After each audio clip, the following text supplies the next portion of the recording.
आज दुनिया तरक्की बहुत कर चुकी होगी, टेक्नोलॉजी पर ये पाबंदे सलासिल कर चुकी और चांद पर कमंदे डाल चुकी, सूरज की शुआओं को कैद करके करंट बना दिया हो, सयाल मादे से दुनिया ने केमिकल बना दिया, सब बना दिया।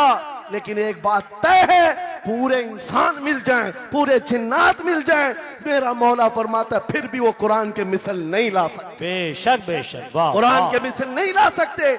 ये मौजज़ा तुम्हारे पास है, ये मौजज़ा तुम्हारे पास है, दुनिया के पास ये दौलत नहीं। उठो वगरना हश्र ना होगा फिर कभी, दौड़ो के जमाना चाल अपनी चल गया मेरे अजीजों। और आप क्या समझते हैं कुरान में क्या नहीं है? साइंस की वो इजादात को अगर आप लेकर के बैठे 16वीं सदी के बाद या 18वीं सदी के बाद साइंस की तरक्कियात ने अपना पैर जमाना शुरू किया है इस रुए जमीन पर, जबकि मेरे मुस्तफ़ा करीम सल्लल्लाहु तआला अलैहि वसल्लम की जुबान अक़दस से निकले हुए कलमात जो कुरान में मौजूद हैं, उठाओ और मैं बताता हूं, हर चीज का इल्म कुरान में मौजूद है।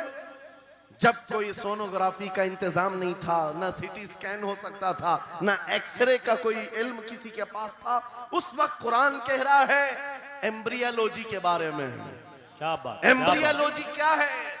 बच्चा पैदा होने की जो उसके नशो नुमा की जो मुद्दत होती है, किस तरह पेट में बच्चे की तख्लीक होती है, कुरान में मौला फरमाता है थुम्मा जअलनाहु नुतफतन फी क़रारिन मकीन थुम्मा खलक़ना नुतफत अलक़तन फ़खलक़ना अलक़त मुदग़तन फ़खलक़ना मुदग़त इज़ामन फ़कसौना इज़ाम लहमा थुम्मा अंशअनाहु खल्क़न आख़र फ़तबारकल्लाहु अहसनुल ख़ालिक़ीन।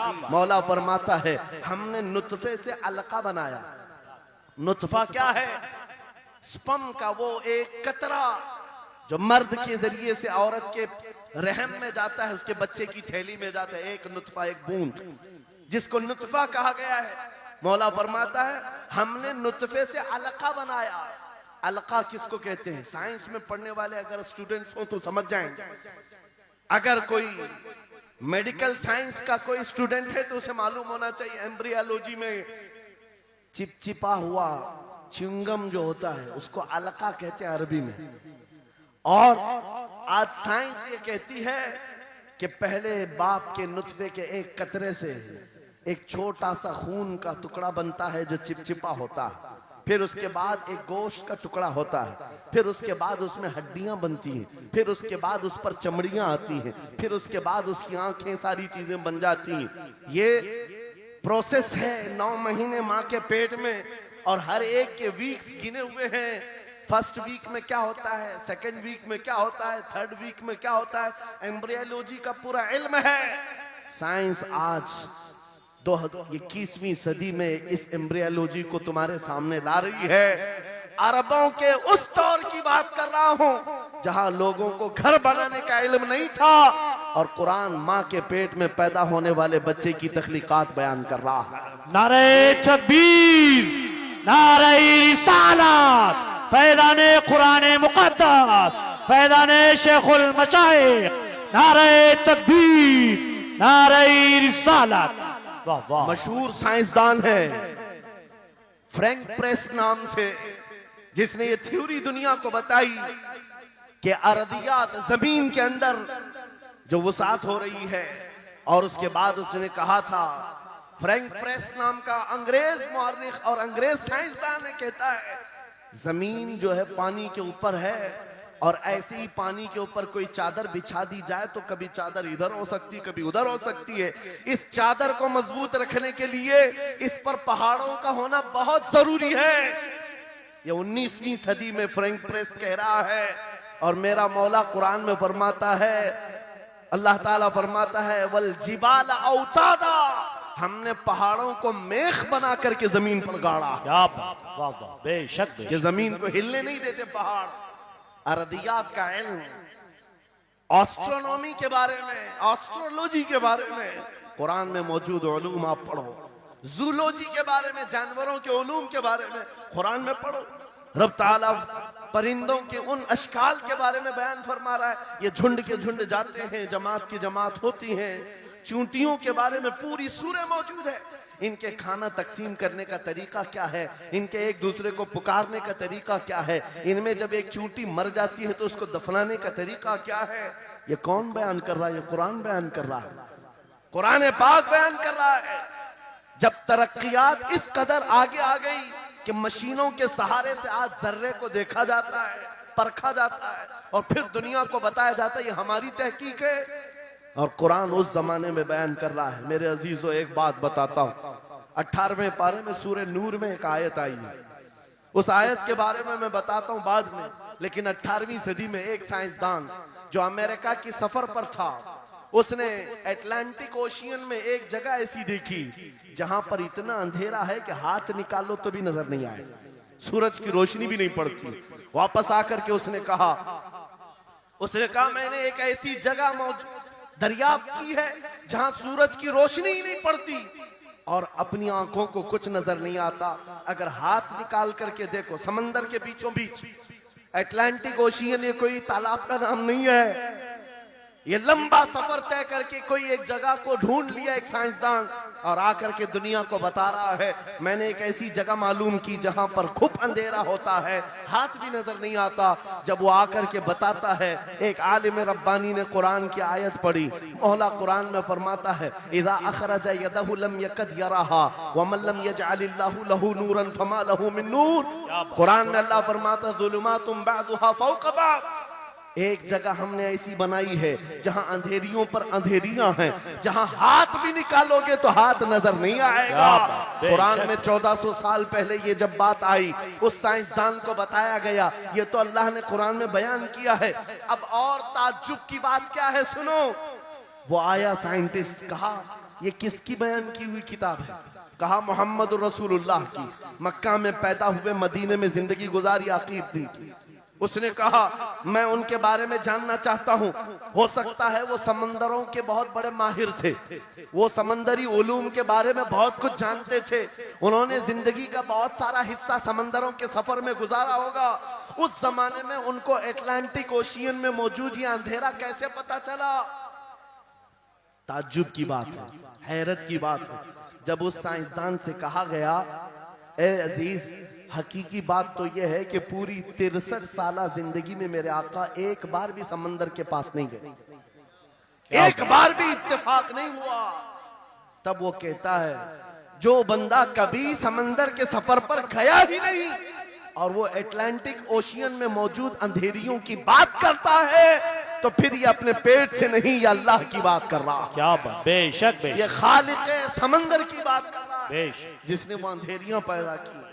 मेरे अजीजों, आपसे मेरा खिताब इसलिए है कि जो जखीरे अल्लाह ताला ने हमारी किताब मुकद्दस में रखे हैं, इसको हल करते करते लोगों के बाल सफेद हो गए और तुम तो अखलाक सीखने के लिए ऐसे लोगों के पास जाते हो जिनको पेशाब करने का तरीका नहीं मालूम। क्या बात, बेशक। कुरान के उलूम क्या कम है तुम्हारे पास? अब मैं आता हूं, ये तो साइंसी बातें हो गई, मैथमेटिक्स तो पूरा कुरान में इतना है, बयान करते करते मैं सुबह कर डालूं। कुरान पाक के अददी एजाजात, कुरान पाक के हिसाब, रियाजी, मैथमेटिक्स के फंडे, बहुत कुछ है। फिजिक्स के बारे में है, ज्योग्राफी के बारे में है, अलजिब्रा के बारे में है, साइंस के बारे में है। ये तमाम उलूम तो एक मिसाल के तौर पर मैं आपके सामने रख रहा हूं, लेकिन अफसोस मैं उस कौम से बात कर रहा हूं जिस कौम ने कुरान को छूना भी बंद कर दिया है। जाकर के देखें, आज ही जाकर के देखें, घरों के अंदर तुम्हारे टीवी, फ्रिज और वॉशिंग मशीन तो धूल से साफ होंगे, रोजाना साफ करते होंगे, कुरान को हफ्ते हो गए कभी छुआ भी नहीं, गर्द जमी हुई, धूल लगी हुई है। कुरान के साथ ये नाइंसाफी बंद कर दो, कुरान के साथ ये दोहरा मेयार बंद करो। आपको पता है कयामत के दिन मेरे आका फरमाते हैं जो दो चीजें जिसकी हिमायत में आ गई उसको जन्नत में जाने से कोई नहीं रोकेगा, और दो चीजें जिसके खिलाफ खड़ी हो गई फिर उसको दोज़ख में जाने से भी कोई नहीं रोक सकता। हुजूर से पूछा गया वो दो चीजें क्या हैं? हुजूर फरमाते हैं जिसकी हिमायत में रमजान और कुरान खड़े हो गए उसका जन्नत में जाना तय हो जाता। क्या बात, वाह वाह। और जिसके खिलाफ खड़े हो गए रमजान और कुरान, हुजूर फरमाते फिर उसका दोज़ख में जाना तय हो जाता। अल्लाह अकबर। अल्लाह के रसूल दानाए गुयूब कायनात के सरदार मेरे आका दुआ करते हैं, अल्लाहुम्मा जअलिल कुरान हुज्जतन लना ला हुज्जतन अलैना। ये मेरे नबी की दुआ है। आप तवज्जो करें, हुजूर जब ये दुआ कर रहे हैं, ऐ अल्लाह कुरान को क़यामत के दिन मेरा हिमायती बना, मेरे खिलाफ ना बना। क्या बात, वाह। साहिब कुरान खुद कह रहे हैं, क़यामत के दिन इसको हमारे खिलाफ ना खड़ा कर, कुरान को हमारा हिमायती बना। ऐ लोगों, हम कौन सी जिंदगी गुजार रहे हैं आज? बहुत दूर हम आ चुके हैं, बहुत दूर हम आ चुके हैं। आज कुरान की तालीम को भी इतना सस्ता समझा जाता है, इतना सस्ता कि आपके पास अगर बच्चे के पास टाइम हुआ तो मदरसा भेजो, नहीं तो छोड़ो जाने दो। मदरसों में आने वाले वो बच्चे जिनकी नाक बह रही हो, कपड़े ढंग के ना हो, कारी साहब और हाफिज साहब खुद ही उसको साफ भी करें, खुद ही पढ़ा करके भी भेजे। क्या तुम अपने वक्त की मशहूर कॉन्वेंट स्कूल में भी इसी तरह अपने बच्चों को भेजते हो? वहां पर गैर हाजिरी से कितना डरते हो, अपनी छुट्टियां तर्क कर देते हो, रिश्तेदारों से मिलना बंद कर देते हो। नहीं, बच्चे की स्कूल छूट सकती है, लेकिन कुरान के साथ कैसा दोहरा सलूक है, कुरान के साथ कैसा मेयार है, आपको मैं बताता हूं। इमाम हमारे सिराजुल उम्मा इमाम आजम अबू हनीफा रज़ी अल्लाह ताला अन्हु अपने बेटे को जिस कारी कुरान के पास पढ़ने के लिए भेजा करते थे, कारी साहब ने इमाम आजम के बच्चे को पूरा कुरान पढ़ा दिया। नाजरा कुरान की बात कर रहा हूं। जब पूरा कुरान बच्चे ने पढ़ लिया तो इमाम आजम अबू हनीफा को ये मुबारकबादी दी गई कि आपका बच्चा पूरा कुरान पढ़ चुका है हाफिज साहब के पास। तो हाँ, इमाम आजम बड़े ताजिर थे अपने जमाने के। उन्होंने क्या किया, उस कारी साहब को 4 लाख दिरहम नजराने में भेजा। सुभान अल्लाह। कितना? 4 लाख दिरहम चांदी के सिक्के होते थे। इमाम आजम अबू हनीफा ने जैसे ही कारी साहब के पास जो कुरान पढ़ाए थे ये नजराना भेजा, उनके पास ये नजराना पहुंचा। 4 लाख तो छोड़ो, आज के जमाने में 4000 भी किसी को देता नहीं।